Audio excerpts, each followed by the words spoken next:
Kena terimalah ini sebagai berita gembira kepada dia. Jangan tak suka. Jangan kurang suka. Rasa banyak baru suka. Sebab apa? Duk ingat Nabi kata kan, kalau satu huruf tu 10 kebajikan. Jadi kalau baca kurang lah. Jangan ingat gitu. Kena ingat kurniaan Allah. Allah SWT nak beri kepada seseorang itu lebih, dia boleh beri. Hak ni bergantung kepada keyakinannya dan penghayatannya, bergantung kepada hal itu. Dia pun tanya paling gitu. Riwayat satu lagi pun seperti juga.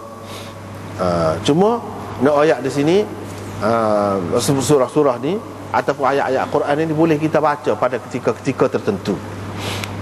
Pada ketika-ketika tertentu. Misalnya ketika nak tidur baca hak ni, ketika nak berjalan baca hak ni, ketika nak masuk pasar baca hak ni. Itulah doa-doa Nabi. Ada kalanya Nabi SAW ni apabila mengalami sesuatu keadaan macam sini, angin kuat dan gelap, teruklah, dahsyat benar gelap, dia baca qul a'udzu birabbil falaq. Di sini dia baca a'udzu birabbil falaq. Ini ringkas, bukan makna nak royak apa nama ni, baca hak tu saja, tak ada qul dan tak baca hak lain. Tak, nak royak baca surah tu. Supaya dia royak kata baca alhamdulillahirabbil alamin, royak baca surah Fatihah. Bukan nak royak baca alhamdulillahirabbil alamin saja. Tidak. Ataupun dia kata baca alhamdu sebutir gitu. Tak.